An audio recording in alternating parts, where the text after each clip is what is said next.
withdraw কৰিলে আকৌ দেই এইটো মই এতিয়াও কৈছো কাৰণ এইটো অপ্ৰয়োজনীয় একেবাৰে কাৰণ সেই প্ৰভিজনটো অলৰেডি আছে কিন্তু এমএলএ সকলে কিন্তু বিএনএছত অলৰেডি আছে সেই প্ৰভিজনটো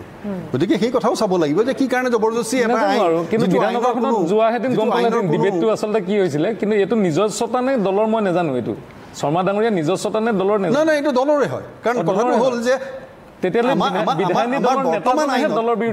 বৰ্তমান আইনত এটা প্ৰভিজন আছে যে 7 বছৰৰ কাৰাদণ্ড আৰু তাৰ উপৰি কথা হ'ল যে এই আইনখনে আমাৰ সংবিধানত থকা বাকীবিলাক প্ৰভিজনতো কি কয় এফেক্ট এনেকৈ মোক কওক যে ট্ৰাইবেল বেল্টত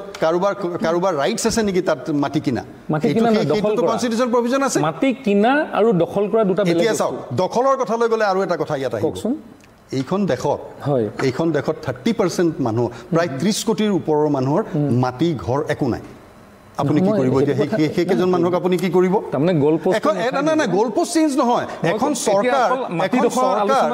না এতিয়া কথাটো হ'ল মাটিৰ আলোচনা কৰোঁ মাটিখিনিত কেনেধৰণে ট্ৰাইবেল বেল্ট এণ্ড ব্লকত জনগোষ্ঠী জনজাতিকৰণৰ দাবীয়ে উত্তাল কৰি তুলিছে অসমখনত পাৰিবনে মুখ্যমন্ত্ৰী হিমন্ত বিশ্ব শৰ্মাই 26ৰ আগতে অসমখনক এখন ট্ৰাইবেল ৰাজ্য হিচাপে স্বীকৃতি দিবলৈ নে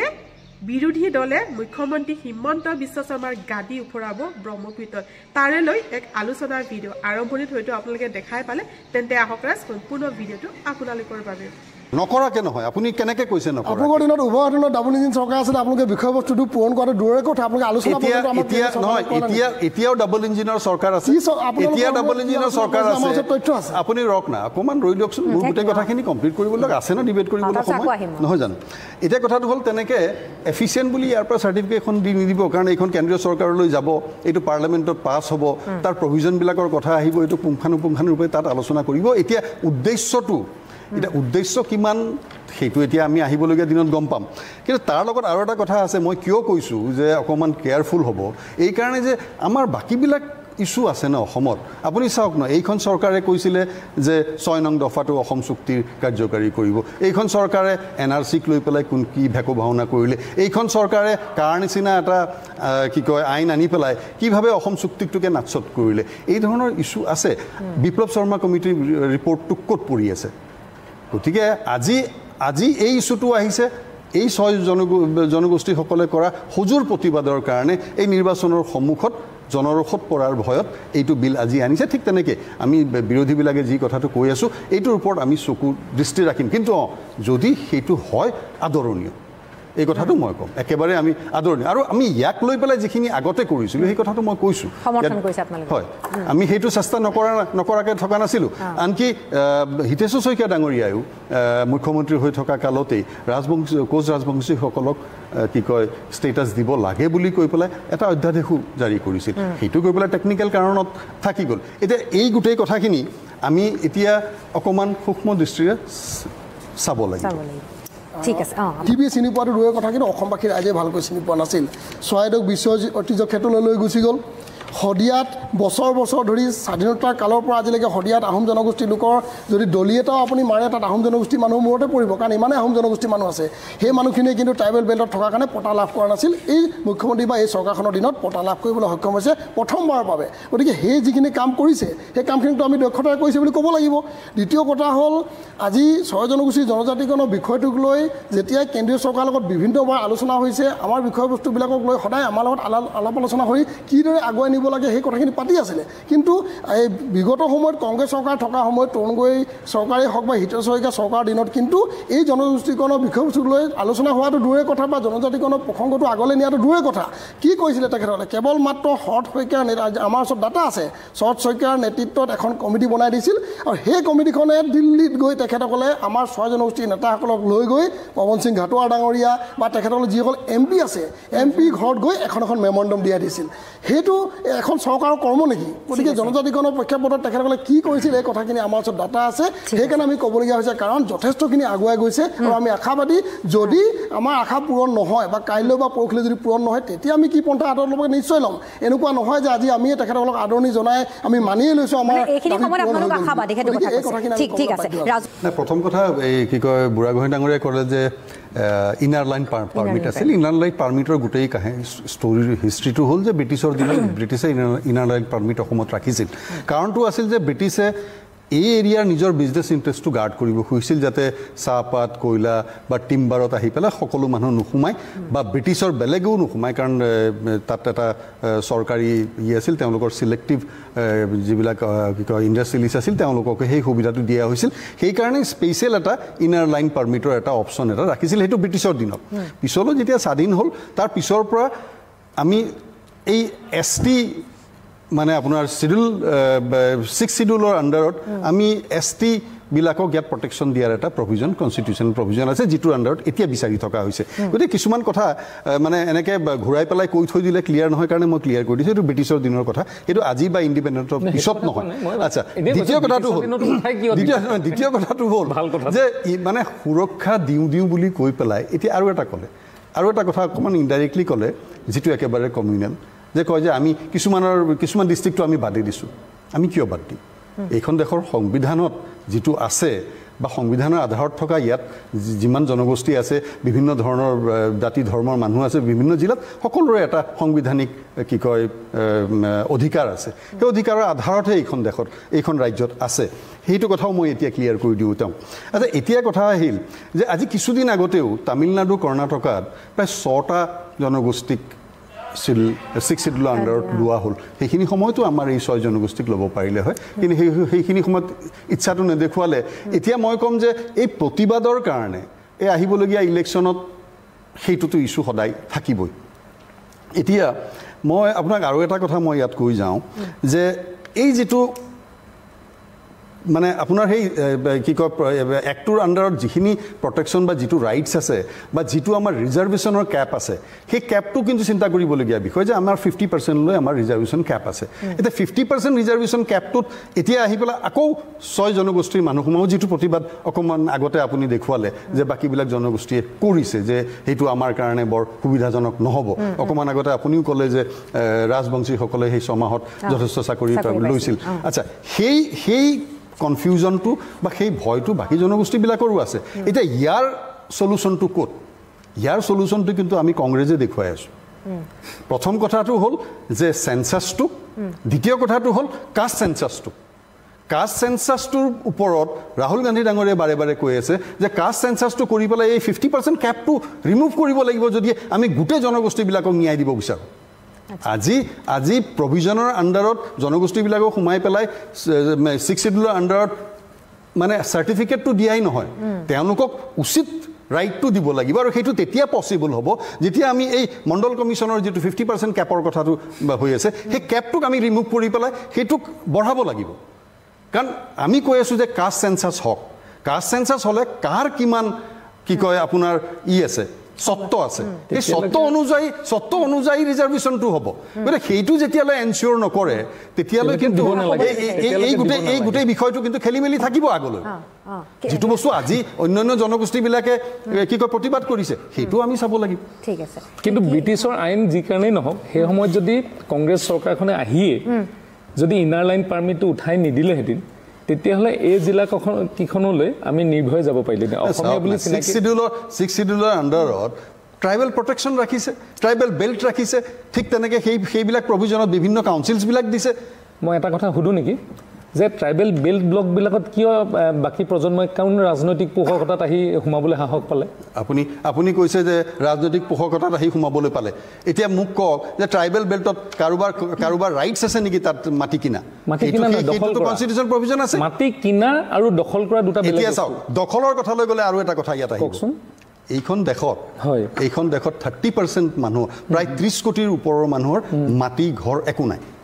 আপুনি কি কৰিব এতিয়া সেইকেইজন মানুহক আপুনি কি কৰিব তাৰমানে গলপোষ্ট চেঞ্জ নহয় এখন চৰকাৰ এতিয়া কথাটো হ'ল মাটিৰ আলোচনা কৰোঁ মাটিখিনিত কেনেধৰণে ট্ৰাইবেল বেল্ট এণ্ড ব্লকত আৰু ৰিজাৰ্ভ ফৰেষ্ট এৰিয়াত কেনেকৈ সোমালে যদি আপোনালোকে সেইবিলাক এৰিয়াৰ পৰা বেদখল মুক্ত কৰিব খুজিছে আমি প্ৰতিবাদ কৰিছোঁ জানো আমিতো সমৰ্থন কৰিছোঁ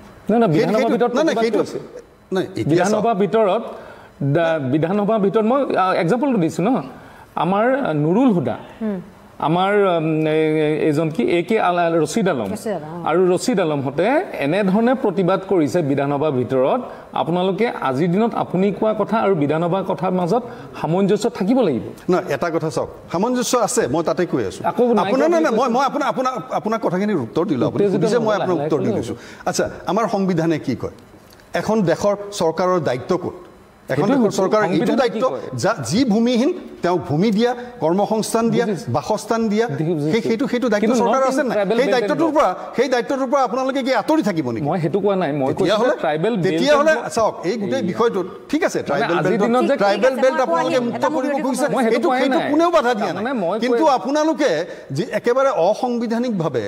একেবাৰে অমানৱীয়ভাৱে অমানৱীয় হ'ব পাৰে অসাংবিধানিক নহয় অমানৱীয় হয় অসাংবিধানিক নহয় সংবিধানৰ এটা প্ৰভিজন এইটো আছে আৰু বহুখিনি কথা ওলাব মই অমিত শৰ্মা আৰু অশান্ত বৰক আকৌ আহিম মই ঠিক আছে এইটো প্ৰশ্ন দি আছোঁ আৰু তাৰ মাজতে এটা নতুন কেটেগৰীৰ কথা শুনিছোঁ আজি অখিল গগৈ এটা কথা উল্লেখ কৰিছে যে ট্ৰাইবেল ভেলী এনেধৰণৰ এটা কথা আমি শুনিবলৈ পাইছোঁ গতিকে কি হ'বলৈ গৈ আছে অকণমান আপোনাৰ পৰা মই জানিব বিচাৰিম চাওক কি হ'বলৈ গৈ আছে আমি নাজানো কাৰণ এইটোতো এটা চৰকাৰী বিষয়বস্তু আৰু চৰকাৰে কাইলৈ কিদৰে প্লেচ কৰিব বা পঢ়িলে কিদৰে প্লেচ কৰিব সেইখিনি আমি জনাৰ পিছতে বা দেখাৰ পিছত আমি কমেণ্ট কৰিব পাৰিম কিন্তু মুঠৰ ওপৰত কেইটামান কথা আজি ভাল লাগিছে প্ৰথম কথা ব্ৰহ্ম ডাঙৰীয়া আমাৰ লাইনত আছিলে লাইভত আছে তেখেতে এটা বিষয়বস্তু কোৱাৰ কাৰণে প্ৰথমতে তেখেতক ধন্যবাদ জ্ঞাপন কৰিছোঁ যে তেখেতে কৈছে আমাৰ প্ৰতিবাদ 6 জনগোষ্ঠীৰ বিৰুদ্ধে নহয় চৰকাৰৰ বিৰুদ্ধে এই বাক্যটো শুনিবৰ কাৰণে আমি বহু দিনৰ পৰা ৰৈ আছিলোঁ কাৰণ আমি 10 তাৰিখে তেখেতসকলৰ যিখন প্ৰতিবাদ হৈছিল সেই প্ৰতিবাদত কিন্তু পোনপটীয়াভাৱে স্পষ্টভাৱে কোৱা হৈছিলে যে 6 জনগোষ্ঠীৰ জনজাতিকৰণৰ বিৰুদ্ধে প্ৰতিবাদ আমাৰ বিৰুদ্ধে প্ৰতিবাদ গতিকে আমি কৈছোঁ তেখেতসকলৰ যদি কিবা কোৱাৰিছ আছে কিবা ডিমাণ্ড আছে চৰকাৰৰ প্ৰতি দাবী কৰক বা যদি চৰকাৰে কৰা নাই চৰকাৰৰ বিৰুদ্ধাচৰণ কৰক আমি যিদৰে আমি ট্ৰাইবেলসকলৰ বিৰুদ্ধাচৰণ কৰা নাই কোনো কালেই আমি কৈ আহিছোঁ আমাৰ দাবীটো পূৰণ কৰিব লাগে ৰজাঘৰে পূৰণ কৰিব ৰজাঘৰৰ প্ৰতি আমি দাবী জনাইছোঁ আৰু প্ৰতিবাদ কৰি আহিছোঁ গতিকে তেখেতসকলে আজি এই বিষয়বস্তুটো কোৱাৰ কাৰণে আমি খুব কৃতজ্ঞতা জ্ঞাপন কৰিছোঁ আৰু অনাগত দিনতো তেখেতসকলৰ যদি এই বিষয়বস্তুক লৈ যদি কিবা অসুবিধা আছে তেন্তে চৰকাৰৰ লগত আলোচনা কৰক চৰকাৰৰ লগত আলোচনাৰ মাধ্যমে সমাধানৰ সূত্ৰ উলিয়াওক তাত আমাৰ সহযোগিতা থাকিব কাৰণ বিগত যি সময়ৰ পৰাই আমি ট্ৰাইহোম জনগোষ্ঠীয়ে বা 6 জনগোষ্ঠীয়ে জনজাতিকৰণ বিচাৰি আহিছোঁ তেতিয়াৰ পৰাই আমি এটাই কথা কৈ আহিছোঁ এটা মুদ্ৰাত যেনেদৰে ইপিঠি ইপিঠি থাকে আমি এপিঠিত কৈ আহিছোঁ আমাক জনজাতিকৰণ দিয়ক ইটো পিঠিত আমি কৈ আহিছোঁ ট্ৰাইবেলসকলৰ বৰ্তমান জনজাতিসকলৰ অধিকাৰ খৰ্ব হ'ব নালাগিব গতিকে এইটোৱে চাউলুং চুকাফাৰ যিটো আদৰ্শ তাক আমি অনুপ্ৰাণিত হৈ এই আদৰ্শটো সদায় আমি অনুপ্ৰাণিত হৈ আহিছোঁ আৰু তেখেতসকলকো অনুপ্ৰাণিত হ'বৰ কাৰণে আহ্বান জনাই আহিছোঁ দুখ লাগে কেতিয়া তেখেতসকলে প্ৰতিটো অনুষ্ঠান প্ৰতিষ্ঠানত প্ৰতিবাৰে যেতিয়াই আমাৰ জনজাতিকৰণৰ বিষয়বস্তুটো আগবাঢ়ি লৈ যায় তেখেতসকলে এটাই কথা কয় 1996 চনত এবাৰ কোচ ৰাজবংশীসকলক 6 মাহৰ কাৰণে অধিসূচনা জাৰি কৰি জনজাতি দিয়া হৈছিল আৰু সেই সময়ত চাকৰি বাকৰি যিমানখিনি সুবিধা আছে তেখেতসকলে গোটেইখিনি কোচ ৰাজবংশীয়ে খৰ্ব কৰিলে আৰু তেখেতসকলে নাপালে আমাৰ দুখ তেতিয়াই লাগে যে কেৱল চাকৰি বাকৰি আৰু চৰকাৰী সুবিধাটোৰ কাৰণেই যদি তেখেতসকলে জনজাতিকৰণ বিচাৰি আছে তেন্তে সেই বিষয়বস্তুটোৰ পৰা কিন্তু তেখেতসকলে আঁতৰি যোৱাটো বা চিন্তা চৰ্চাটো সলনি কৰাৰ প্ৰয়োজন আছে কাৰণ আমি জনজাতিকৰণ চাকৰিৰ কাৰণে চৰকাৰী সুবিধা পাবৰ কাৰণে ক'ৰবাত পুলিচৰ চাকৰি পালে 4 ইঞ্চি বা 4 ফুট কম হ'লেও আমাৰ ল'ৰাই চাকৰি পাব তেনেকুৱা সুবিধাৰ কাৰণে আমি বিচৰা নাই আমি বিচাৰি আহিছোঁ খিলঞ্জীয়াৰ ওচৰত মাটিৰ অধিকাৰ থাকিব লাগিব খিলঞ্জীয়াৰ ওচৰত যিটো ৰাজনৈতিক অধিকাৰ থাকিব লাগিব সাংস্কৃতিক অধিকাৰ থাকিব লাগিব ইয়াত কেটেগৰী কৰিব বিচাৰিছে তাতো আমাৰ ক'বলগীয়া নাই মুঠৰ ওপৰত অসমখন সুৰক্ষিত কৰাৰ স্বাৰ্থত ভূমি অধিকাৰ ৰাজনৈতিক অধিকাৰ আমাৰ হাতত থকাৰ স্বাৰ্থত কিন্তু জনজাতিকৰণ আমি বিচাৰিছোঁ আৰু দিব লাগে তাকে কামনা কৰিছোঁ ঠিক আছে শান্ত বাবু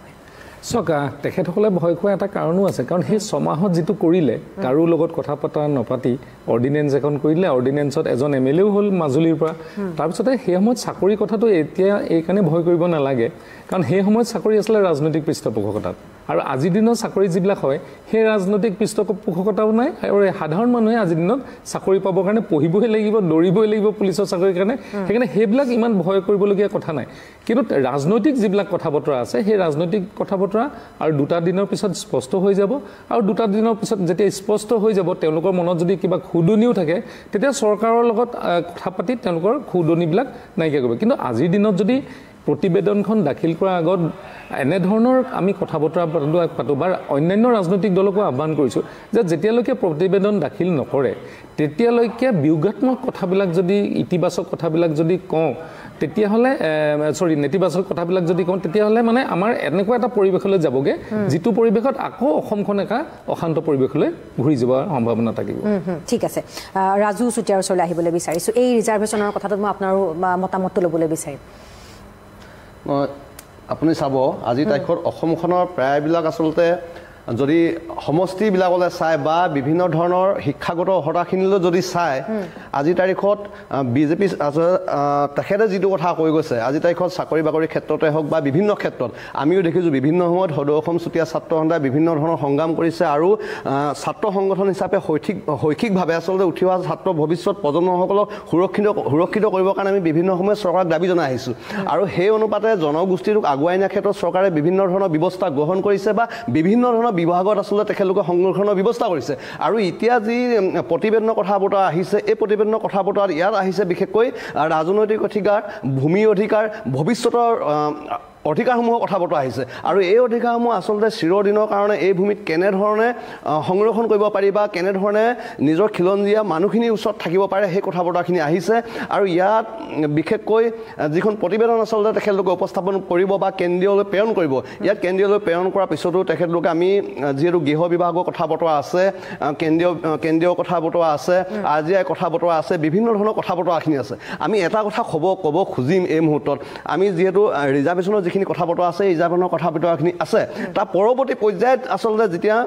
ST ঘোষণা হ'ব কাৰণ ST ঘোষণা হোৱা এটা পৰ্যায়ত তেখেতলোকে আচলতে বিজেপি চৰকাৰে আগুৱাই লৈ গৈছে হয় আজি বিভিন্ন ধৰণৰ কেটেগৰী কথা কৈছে এই কেটেগৰী যিখিনি দফা আচলতে কেনেধৰণে ইয়াত এই জনগোষ্ঠীসমূহক ST হোৱাৰ পিছত সুবিধাসমূহ প্ৰদান কৰিব বা এই জনগোষ্ঠীটো বিভিন্ন ধৰণৰ সংৰক্ষণৰ ব্যৱস্থাখিনি কৰিব এই কথা বিধৰণে আমি আজিৰ তাৰিখতো এই প্ৰতিবেদনখন আমাৰ হাতত পোৱা নাই আমি প্ৰতিবেদনখন পোৱাৰ পিছত আমি সূক্ষ্মভাৱে আচলতে পৰ্যবেক্ষণ কৰিম এটা কথা ঠিক যে আমি কোনো কাৰো পৰা আমি জনজাতিকৰণ বিচৰা নাই চুতীয়াসকলে জনজাতিকৰণ বিচাৰিছে অসম চৰকাৰৰ পৰা ভাৰত চৰকাৰৰ পৰা ইয়াত গোটেই ব্যৱস্থা সাংবিধানিক ন্যায্য কথা বতৰাখিনি আছে সংবিধানৰ অধিকাৰ প্ৰদান কৰিব গতিকেলৈ আমি আশাবাদী যে আগন্তুক 26 চনত যি নিৰ্বাচন আছে এই 26 চনৰ নিৰ্বাচনৰ আগে অসমৰ চুতীয়াসকলকে ধৰি পিনি 6 জনগোষ্ঠীক জনজাতি মৰ্যাদা প্ৰদান কৰিব লাগিব ই ধ্ৰুৱ সত্য দৰকাৰ হ'লে ৰাষ্ট্ৰপতি হতাই দৰকাৰ হ'লে অধিসূচনা জাৰি কৰি হ'লেও আচলতে অসমৰ 6 জনগোষ্ঠীক নিৰ্বাচনৰ আগে জনজাতিকৰণ মৰ্যাদা প্ৰদান কৰিব লাগিব ঠিক আছে মই দিগন্ত তাছাৰ ওচৰলৈ যাম এটা মোৰ বিৰতিৰ সময় হৈছে বিৰতিৰ পাছতে আপোনাৰ মই মতামত ল'ম আৰু লগতে সেই সংশলৈ উভতি আহিম এইটো কাৰণেই দিব লাগিব অসমৰ সুৰক্ষিত ভৱিষ্যতৰ কাৰণে ছাত্ৰ ছাত্ৰীসকলৰ সুৰক্ষিত ভৱিষ্যতৰ কাৰণে আমাৰ মাটি ভেটি বচোৱাৰ স্বাৰ্থত কিন্তু এই 6 জনগোষ্ঠী কিন্তু জনজাতিকৰণৰ মৰ্যাদা কিন্তু এইখন চৰকাৰে দিবই লাগিব নিৰ্বাচনৰ পাক মুহূৰ্ত আৰু যিটো বিষয়লৈ আপোনালোকে কৈছে ধৰক আপোনাৰ ৰিজাৰ্ভেশ্যনৰ কথাটো ৰিজাৰ্ভেশ্যনত মই ভাবোঁ যে আপোনাৰ কোনো ধৰণৰ ক্ষতি নহয় এইটো কাৰণে নহয় এক্সিষ্টিং যিখিনি ট্ৰাইবেল আছে তেওঁলোকে তেওঁলোকৰ প্ৰাপ্যখিনি পাই থাকিব আৰু যিটো আপোনাৰ বিধানসভাত এইবাৰ নতুনকৈ ST ভেলী হিচাপে তেওঁলোকে উত্থাপন কৰিব বিচাৰিছে হয়তো কাইলৈ বা পৰহিলৈ তেওঁলোকে উত্থাপন কৰিব অসম চৰকাৰে তো তেওঁলোকে কি ক্ৰাইটেৰিয়া ৰাখিছে এইখিনি ধৰক আমি ৰাজহুৱা কৰাৰ পিছতে আমাৰ ফালৰ পৰা আমি মন্তব্য দিবলৈ আমাৰ সুবিধা হ'ব ঠিক আছে সম্বিত শৰ্মাৰ ওচৰলৈ মই আহিবলৈ বিচাৰিম এতিয়া ট্ৰাইবেল ষ্টেটৰ কথা এটাও আজি আহিছে আপুনি নিশ্চয় শুনিছে সেইটো কথা গতিকে ট্ৰাইবেল ষ্টেটৰ কথা আহিছে আৰু লগতে আমি যিখিনি কথা পাতি আছোঁ 6 জনগোষ্ঠী যদি সন্তুষ্ট হ'বনে অসন্তুষ্ট হ'ব তেওঁলোকৰ আশা আকাংক্ষা পূৰণ হ'বনে নহয় সেইখিনি কথা পাতি থকাৰ সময়তে যদি এই যিখন প্ৰতিবেদন প্ৰস্তুত কৰা হৈছে তাত যদি তেওঁলোকৰ আশা আকাংক্ষাখিনি পূৰণ হয় ক'ৰবাত বিজেপিৰ সন্মুখত আকৌ কংগ্ৰেছ অকণমান বেকফুটলৈ আহিব নেকি নিৰ্বাচন আছে সন্মুখত নহয় চাওক নিৰ্বাচনটো এটা ইছ্যু লৈ পেলাই নহয় দ্বিতীয় কথাটো হ'ল এই যিটো প্ৰভিজনৰ ৰিজাৰ্ভেশ্যন বিচৰা হৈছে সেইটোতো বহুত আগৰ পৰাই বিচাৰি আছে আৰু তেওঁলোকে পোৱাটো কংগ্ৰেছ দলেও বিচাৰে বা বাকী সকলো দলেই বিচাৰে এতিয়া অকণমান আগতে যেনেকৈ বৰগোহাঁই ডাঙৰীয়াই ক'লে যে নেতিবাচক কথা নক'ব এইখন দেশত যদি কংগ্ৰেছে নেতিবাচক ৰাজনীতি কৰিলে হয় স্বাধীনতাৰ পিছৰ পৰা হয়তো এইখন দেশ ইয়ালৈ নাহিলে হয় স্বাধীনতাৰ পৰা নেতিবাচক একেবাৰে কৰি থকা দলটোৱে হ'ল RSS তাৰপিছত বিজেপি আৰু সুজুৰে 14 পিছৰ পৰা একেবাৰে নেতিবাচক ৰাজনীতি কৰা সেইটো আজি বিষয় নহয় তথাপি মই কৈ থলোঁ যে নেতিবাচক ৰাজনীতি কি হৈছে 14 চনৰ পৰা এতিয়ালৈ আৰু অসমত 16 চনৰ পৰা কি নেতিবাচক ৰাজনীতি হৈছে সেইটো অসমৰ ৰাইজে জানে এতিয়া কথা হ'ল নিৰ্বাচনৰ কথা আপুনি যেটো কৈছে যে আমাৰ কাৰণে সেইটো আচ্ছা ট্ৰাইবেল ষ্টেট হ'ব বা এই মানুহ এই 6 জনগোষ্ঠীকৰণ হোৱাৰ পিছত এইটো ষ্টেটাছটো ট্ৰাইবেল হ'ব সেই কথাটো একেবাৰে সাংবিধানিক গতিকে তাৰ কথা বতৰাবিলাক এতিয়া আমি কৈ পেলাব নোৱাৰোঁ কি হ'ব একজেক্টলি কিন্তু ইলেকশ্যনটো এই ইস্যুৰ ওপৰত নিশ্চয় অকল এটা ইস্যুৰ ওপৰত নহয় আৰু ময়ো জানো যে সাধাৰণ আমি সকলোৱে জানো যে সাধাৰণ মানুহখিনিয়ে যোৱা 10-11 বছৰে এইখন চৰকাৰৰ কেন্দ্ৰীয় চৰকাৰ কওক বা ৰাজ্য চৰকাৰ কওক চাওক এইখন ৰাজ্যত ধাৰ প্ৰায় 2 লাখ কোটি টকাৰ ওচৰ হৈছে এইখন ৰাজ্যত সাধাৰণ ঠিকাদাৰক দিবলগীয়া টকা প্ৰায় 27,000 কোটি টকাৰ ওপৰত আপুনি চাওক ইকনমিকেলি কেনেকৈ ডিপ্ৰাইভ গোটেই ৰাজ্যখন ষ্টেটে দিব লগা আছে 27,000 কোটি টকা এইখন চৰকাৰৰ নিবনুৱা সমস্যাটো কি হৈছে এইখন চৰকাৰত কি ধৰণে ৰাতিপুৱা গধূলি সদায় এইখন চৰকাৰখনে গোটেই জাতি জনগোষ্ঠীক ভাগ কৰাৰ কাৰণে বা ধৰ্মীয় মেৰুকৰণ কৰাৰ দিশত আগবাঢ়ে প্ৰত্যেকটো বিষয় লৈ পেলাই তেওঁলোকে ধৰ্মীয় মেৰুকৰণ কৰাত আগবাঢ়ে এইবিলাক ইস্যু এইখন ইয়াত থাকিব তাৰোপৰি অৰ্থনৈতিক কথা বতৰাবিলাক আছে মই কৈছোঁৱেই গতিকে আৰু এই 6 জনগোষ্ঠীয়ে ষ্টেটাছটো পালে বুলিয়েই বাকী মূল্য বৃদ্ধিৰ সমস্যা আছে বাকীবিলাক বহুত ইস্যু আহিব আপোনাৰ ইলেকশ্যনত গতিকে এই 6 জনগোষ্ঠীয়ে এই ষ্টেটাছটো পালেই যে সকলো বস্তু ফুলফিল হৈ যাব তেনেকুৱাও নহয় গতিকে নিৰ্বাচনটো আৰু বহুত ইস্যুৰ ওপৰত হ'ব নিশ্চয় হ'ব ইয়াত চবতকৈ ডাঙৰ ইস্যুটো হ'ল যে এটা পৰিয়াল মুখ্যমন্ত্ৰীৰ পৰিয়ালে যোৱা 10 বছৰে আহৰণ কৰা সম্পত্তি 18টা কোম্পানী তেওঁলোকৰ নামত আছে ৰাজ্যৰ সৰহ সংখ্যক যি উন্নয়নৰ কামৰ এটা ভাগ সেই কোম্পানীবিলাকে কৰে আৰু সেই কোম্পানীবিলাকে কৰি আহিছে চ' তাৰ বেনিফিটটো কোনে পাইছে সেইবিলাকো ইস্যু থাকিব নিশ্চয় ঠিক আছে সুশান্ত বৰগোহাঁই চব অবাস্তৱ আৰু অবান্তৰ কথা আৰু এই কথাবিলাক আমি পাতিম 26ৰ নিৰ্বাচনৰ পিছত আৰু এইটো ষ্টুডিঅ'তে আপুনি থাকিব মই থাকিম শৰ্মা ডাঙৰীয়া থাকিব আৰু এই কথাবিলাক আমি ৰাইজৰ মাজলৈ লৈ যাম কথাটো হ'ল যে সম্পত্তি আহৰণৰ এটা ভুল ব্যাখ্যা দি এটা এনেধৰণৰ পৰিৱেশ মানে চেষ্টা কংগ্ৰেছে কৰিছে যিটো আগৰ পৰাই কৰে যে মানুহৰ বিৰুদ্ধে মানুহৰ খং উঠাবলৈ এতিয়া ইস্যুটো নাইকিয়া হৈ গৈছে কাৰণ আগৰ দিনত পইচা দিলে চাকৰি বজাৰখন নাইকিয়া হ'লগৈ আগৰ দিনত ট্ৰেন্সফাৰ পোষ্টিঙৰ বজাৰখন নাইকিয়া হৈ গ'ল আগৰ দিনত অৰ্থনৈতিকভাৱে কিছু সংখ্যক মানুহেই গোটেই কামখিনি কৰিছে আৰু পৰিয়াল কেন্দ্ৰিক বুলি ক'লে আজি পৰিয়াল কেন্দ্ৰিক ৰাজনীতি কোনে কৰিছে আপোনালোকে দেখিছেই এই গোটেই কথাবিলাক সেলফ কণ্ট্ৰাডিক্টৰী আৰু সেইকাৰণে আজিৰ দিনত বিহাৰত এই অৱস্থা হৈছে ভালকে পৰ্যালোচনা নকৰিলে আৰু নেতৃত্বৰ তলৰ ভৰি মাটি নাথাকিলে এই দলটো আৰু নিশেষ হৈ যাব আৰু বাকি বহুত ৰাজনৈতিক দল নিশেষ হোৱা নিচিনাকৈ এই দলটো নিশেষ হৈ যাব আৰু এটা সময়ত এই দলটোৰ কাৰণে সময় দিছিলোঁ দেহা দিছিলোঁ মন দিছিলোঁ শক্তি দিছিলোঁ আজিৰ দিনটোত আপোনালোকে চাব মই 26ৰ পিছত এইটো ষ্টুডিঅ'তে আমি একেলগে আহিম কি পৰ্যায়ত পৰ্যালোচনা কৰা হ'ব সেই সময়ত আমি কথা বতৰাবিলাক পাতিম ঠিক আছে মই অনুষ্ঠান সামৰিবই লাগিব মিলন বুঢ়াগোহাঁই আপুনি কিবা ক'ব নেকি শেষত এটাই আহ্বান জনাব বিচাৰিছোঁ যে ৰাজনীতি 26ত কংগ্ৰেছে কিদৰে খেলে বিজেপিয়ে কিদৰে খেলে অন্যান্য দলসমূহে কিদৰে খেলিব জিকিব হাৰিব এইখিনি তেখেতসকলৰ ৰাজনৈতিক বিষয়ে নিজৰ মাজত বিবেচনা কৰি ল'ব দলৰ বিষয়ে তাত আমাৰ ক'বলগীয়া একো নাই অৰাজনৈতিক সংগঠন হিচাপে কিন্তু এটা বিষয়বস্তু যিহেতু আজিৰ প্ৰেক্ষাপটত বছৰ ধৰি আমি 6 জনগোষ্ঠীৰ জনজাতিকৰণৰ কাৰণে লাগি আহিছিলোঁ আজি শেহতীয়াকৈ এটা উত্তৰ ওলাও অৱস্থাত আছে গতিকে কাইলৈ বা পৰহিলৈ যিদিনাই বিধানসভাত আমাৰ এই বিলখন বা এই বিষয়বস্তুটো উত্থাপন নহওক কিয় বিজেপিয়ে যিদৰে উত্থাপন কৰিব কাৰণে আগবাঢ়িছে কংগ্ৰেছৰ আজি ইয়াত থকা শৰ্মা ডাঙৰীয়াৰ যোগেদি কংগ্ৰেছৰ প্ৰতিজন বিধায়কেই হওক বা কংগ্ৰেছৰ যিসকল ঊৰ্ধ্বতম কৰ্তৃপক্ষ আছে সকলোৰে প্ৰতি আহ্বান জনাইছোঁ তেখেতেও যাতে এই বাৰ্তাটো প্ৰেৰণ কৰে যে কাইলৈ বা পৰহিলৈ এই বিলখন আমাৰ সপক্ষে যেতিয়া 6 জনগোষ্ঠীৰ জনজাতিকৰণ কৰিব লাগে বুলি উত্থাপন কৰিব বা বিষয়বস্তু উত্থাপন হ'ব সকলোৱে যাতে হাত উজান দি তেখেতৰ আন্তৰিকতাৰ সহযোগ কৰে তাৰ প্ৰতি আহ্বান জনাইছোঁ আৰু ইয়াৰ পিছত ইয়াৰ পৰা গৈ কেন্দ্ৰীয় চৰকাৰে যেতিয়া প্ৰেৰণ কৰিব লোকসভাত যেতিয়া উঠিব সেই লোকসভাটো যাতে দাড়ি কমা নথকাকৈ যাতে কংগ্ৰেছৰ প্ৰতিজন সাংসদেই আৰু কংগ্ৰেছৰ লগত থকা যিসকল তেখেতসকলৰ দল আছে বা যিসমূহ দলৰ তেখেতৰ লগত উমৈহতীয়াভাৱে যোগাযোগ হৈ আছে সকলোৰে প্ৰতি এটা যাতে ৰাহুল গান্ধী ডাঙৰীয়াই বাৰ্তা প্ৰেৰণ কৰে যে সকলোৱে হাত চাপৰি বজাই এই 6 জনগোষ্ঠীৰ জনজাতিকৰণ দিব লাগে বুলি পাৰ্লিয়ামেণ্টত সহযোগ কৰিবৰ কাৰণে আহ্বান জনাইছোঁ তাকেহে যদি নকৰে বিগত দিনত যিখিনি কৰি আহিছিলে সেই কথাবিলাক কথাবিলাক আমি পাহৰা নাই আৰু এতিয়া পাহৰিবলৈ যত্ন কৰিছোঁ কাৰণ আমাৰ সমস্যাবিলাক সমাধান হৈছে গতিকে পুনৰ এইটো যদি নকৰে মনত পেলাবৰ কাৰণে যাতে চেষ্টা নকৰে তাকে আহ্বান জনাইছোঁ সন্তুষ্ট হ'ব বুলি আপোনালোকে আমি আশাবাদী যদি নহয় তাৰ পৰিপন্থী কি কৰিব লাগে এতিয়া আমি ইতিমধ্যে কৈছোঁ আমি তন্নকৈ এইখিনি অধ্যয়ন কৰাৰ পাছত পৰৱৰ্তী পৰ্যায়ত আমি কিন্তু সিদ্ধান্ত ল'ম কিন্তু যদি প্ৰকৃতপক্ষত আমাৰ সপক্ষে হয় যদি অসমৰ সুৰক্ষিত স্বাৰ্থত হয় তেন্তে কংগ্ৰেছৰ প্ৰতিজন ব্যক্তিয়ে সাংসদেই হওক বিধায়কে হওক যাতে সহযোগ কৰে তাৰ প্ৰতি কংগ্ৰেছে এটা বাৰ্তা প্ৰেৰণ কৰিবৰ কাৰণে আমি আহ্বান জনাইছোঁ ৰাহুল গান্ধীৰ যোগেদি ঠিক আছে ৰাজু চুতীয়া আপুনি শেষত কিবা ক'বলৈ বিচাৰিব আমি আচলতে ঐতিহাসিক ক্ষণলৈ আমি আগবাঢ়ি গৈছোঁ আমি খুব আশাবাদী অসমৰ চুতীয়া জনগোষ্ঠী আশাবাদী অসমৰ ৰাইজ আশাবাদী আৰু এই মুহূৰ্তত আমি এটা কথা আপোনাৰ এই মঞ্চতে আমি কওঁ যে আজি দেখিছোঁ আজি বিজেপি চৰকাৰে জনজাতিকৰণ এটা প্ৰক্ৰিয়ালৈ লৈ গৈছে বা জনজাতিকৰণ প্ৰতিবেদন তেখেতলোকে গৃহীত কৰি ইতিমধ্যে বিধানসভাত দাখিল কৰিব পৰৱৰ্তী পৰ্যায়ত কেন্দ্ৰীয়লৈ প্ৰেৰণ কৰিব সেই কথা বতৰাখিনি আছে আৰু এটা কথা আপুনি চাব আজি অসমৰ 6 জনগোষ্ঠীৰ জনজাতিকৰণৰ ক্ষেত্ৰত কিন্তু প্ৰতিটো ৰাজনৈতিক দল কিন্তু সপক্ষে আছে আপুনি যদি কংগ্ৰেছলৈ চাই কংগ্ৰেছে আজি তাৰিখত কিন্তু কৈছে যে জনজাতিকৰণ 6 জনগোষ্ঠীক দিব লাগে বিজেপিয়ে কেৱল প্ৰতাৰণা কৰি আহিছে 6 জনগোষ্ঠীক জনজাতিকৰণ দিব লাগে এই কথা বতৰাবিলাক কংগ্ৰেছে কৈ আহিছে আজিও কৈছে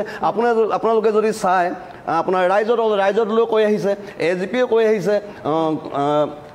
এজ এ পিও কৈ আহিছে প্ৰতিটো ৰাজনৈতিক দলে আচলতে 6 জনগোষ্ঠীক জনজাতিকৰণ দিব লাগে বুলি কৈ আছে গতিকে শাসনাধীশ চৰকাৰ ফালৰ পৰাও জনজাতিকৰণ দিব লাগে আৰু বিৰোধী দলসমূহৰ পৰাও যদি জনজাতিকৰণ দিব লাগে নিশ্চয় আমি ভাবিছোঁ ক'তো বাধা নাই ইয়াত